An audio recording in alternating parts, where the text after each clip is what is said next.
Hello, my name is Jamie and welcome back to my YouTube channel. Unlike any other YouTube channel that showcases Pokemon Go PvP content, mine exclusively showcases Shadow Pokemon. So if you're into that type of content, I'd appreciate if you could like and subscribe. So let's get into today's video. In today's video, we will be taking a look at Legacy Shadow Machamp in the Master League. I'm not talking about Community Day Legacy Payback Machamp. We've already covered that. I will link that video in the description down below. We actually run double Legacy that day with Karate Chop Payback. Today, we're taking a look at Stone Edge Legacy Machamp. A lot of people probably haven't seen Stone Edge Machamp because it already has Rock Slide. However, Rock Slide was nerfed last season, and let's be honest, it's pretty naff. So, we've invested Elite TM to give us Stone Edge, creating another Legacy Machamp. I will be making a third one with a more standard moveset later and be pushing it all the way to level 50. However, that's in the future. Getting back to today's video. The team we're going to be partnering around our Shadow Machamp is going to be the Shadow Dragonite lead on his standard moveset of Dragon Breath, Dragon Claw and Hurricane, and the trusty Thick Boy, as always, equipped as our best buddy to reach that Dragon Breath breakpoint. Shadow Snorlax running Lick, Body Slam and Superpower. So without any further ado, let's get into the battles. We will be leading our Shadow Dragonite for the duration of the video. In game 1, we pick up a dreadful lead against the Dialga. We instantly safe swap into our Thick Boy Snorlax. The opponent is staying in. This can only be an Iron Head as they haven't got enough energy for the Draco. So I no-shield it and continue to look to build up towards back-to-back Superpower. Fire this first Superpower off, hoping to gain a shield advantage, which we do, and the opponent now switches out into a Giratina. I again throw a Superpower, so I lower my defense, so I know the opponent is going to look to farm me down. So the Giratina does farm me down. They've got quite a lot of energy. We're going to bring back in the Dragonite. They're now at the Shadow Ball. A Shadow Ball will not KO, so I'm going to say both shields for Machamp, as a common line would be Double Steal. Double Steal would also explain why they haven't swapped out in the opening matchup. So I overfarm a bit and go straight for this Dragon Claw. That takes out the Giratina. Back in comes the Dialga, and they are staying in. We look to get off this cross chop, however we unfortunately CMP tie, so I'm going to have to shield up this Iron Head. I'm going to no bubble this cross chop, hoping to get a little bit more farm. Opponent lets it go through and they swap out, and in the back is the second steel type. It's Excadrill. Shadow Machamp's got a really great matchup here, so we're going to be able to shield this up and completely farm down and fire a cross chop into the Dialga for the win. So in game 1, we didn't get to see any Stone Edges, but we did see the power of Shadow Pokemon. GG's to that opponent. Moving on into game 2, we pick up a neutral lead against the Snorlax. Dragonite does win CMP, the opponent switch out into their own Dragonite. I switch into Machamp, as it's a Stone Edge feature, you know what time it's going to be. I would survive this move, however I'm going to shield it up. The Dragonite would actually survive a Rock Slide in the Master League, so let's see if they're prepared for this Stone Edge. A lot of them will not shield as they know they can survive. They don't shield and we manage to one-shot the Dragonite. Not probably the best play, but as we're featuring Stone Edge, you know we've got to land some. Back out comes the Snorlax, so they've got to have a steel type in their back, so Snorlax looks pretty clutch to sweep here. Snorlax comes in, we gain a shield with the cross chop. The opponent is farming us down, which isn't great. They throw their energy just as we reach the cross chop, so they're now pretty energy dry. They've got a little bit over, so we bring back in our Dragonite, and we're now going to have to eat a Body Slam. Body Slam will not KO from this range, so we are going to save our shield for our Snorlax. I expect they've got Dialga or Melmetal in the back. We overfarm a touch and we fire off this Dragon Claw. Let's see if the opponent wants to give up their last shield.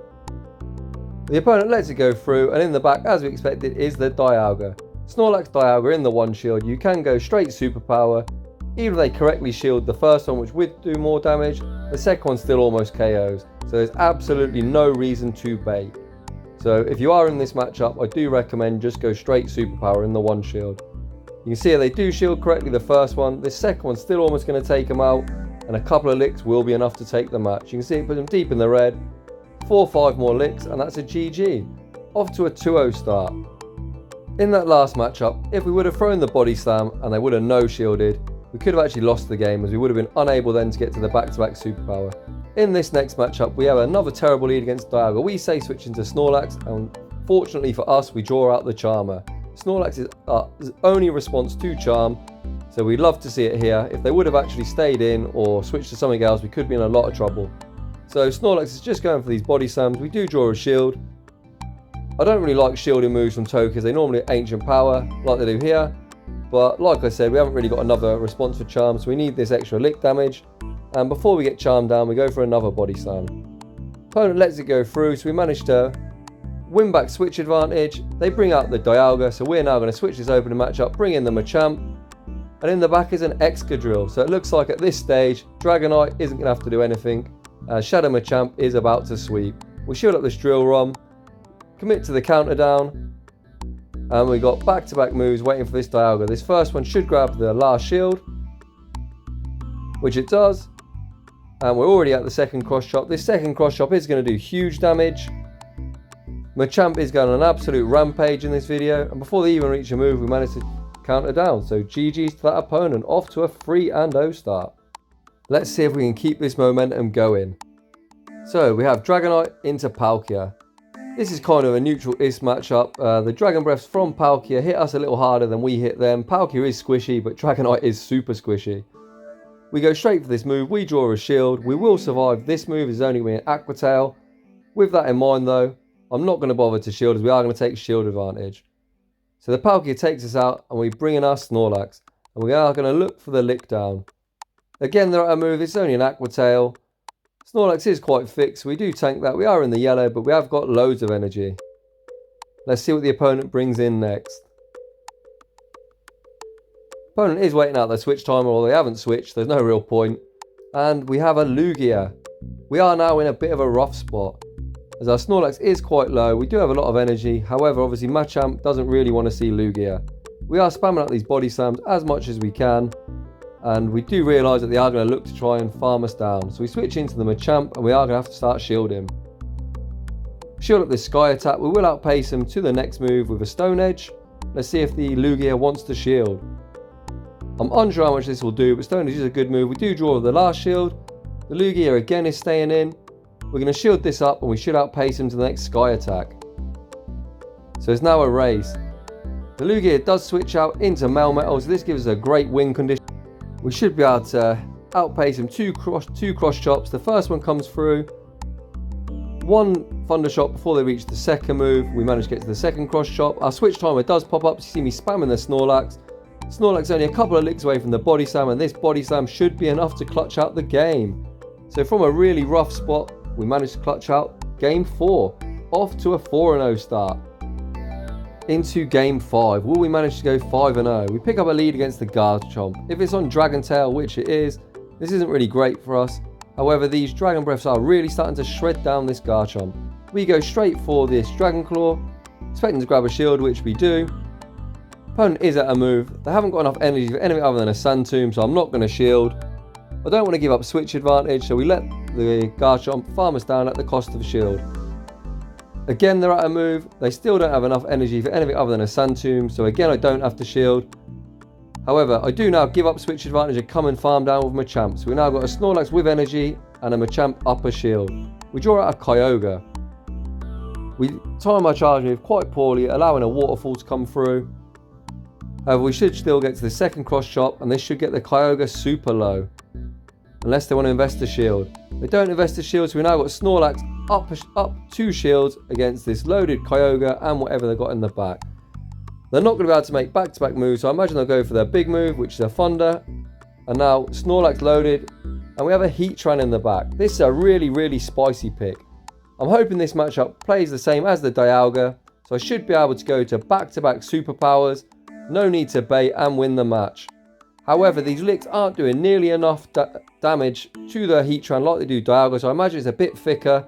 So I overfarm a little bit more and go for this superpower. I'm hoping this gets them very low, as they're only now a couple of fire spins away from a move. Doesn't quite do enough. I go for the Body Slam, and we CMP tie.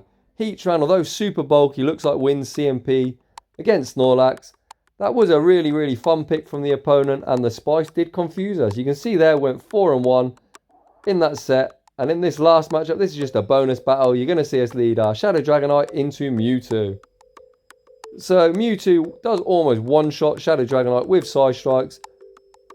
So we shield that up. We look to go for this Dragon Claw. We expect the opponent to shield again. I'm looking to farm them down at this stage. So I'm going to shield this up and look to commit to the farm down. So you can see the Mewtwo at 4. That's 5 Psycho Cuts. So I am going to have to switch out or throw my energy. I'm going to bank that energy and switch into Snorlax. We tank the Side Strike fairly well, and they draw out a Garchomp. So we're going to get to this Body Slam, which should get the Garchomp to around 50% health. Just a bit less. Garchomp is quite bulky. They do farm us down. I believe Dragonite wins CMP here, so I'm spamming out this Dragon Claw. This should draw the opponent's last shield, as they're not going to want to go down with all this energy. And the opponent now fires off a charge move. Opponent goes straight for the Outrage, so it looks like they're on probably Sand Tomb Outrage, or perhaps they're on Twin Nukes. Either way, I don't really want to get hit with a move, so I fire off this Cross Chop immediately. And in the back is a Yveltal.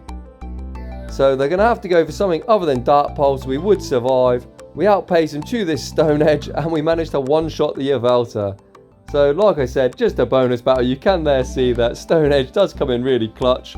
We did manage to one-shot a Dragonite, and in the back there we one-shot a Yveltal. Overall, if you do have a spare Elite TM, I would recommend, if you want that Rock-type coverage, it probably is wise to TM it to Stone Edge, as a lot better DPE than Rock Slide.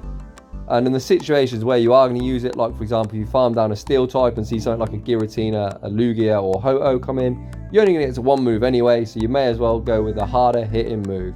So, if you enjoyed this video, I'd really appreciate if you smash that like button.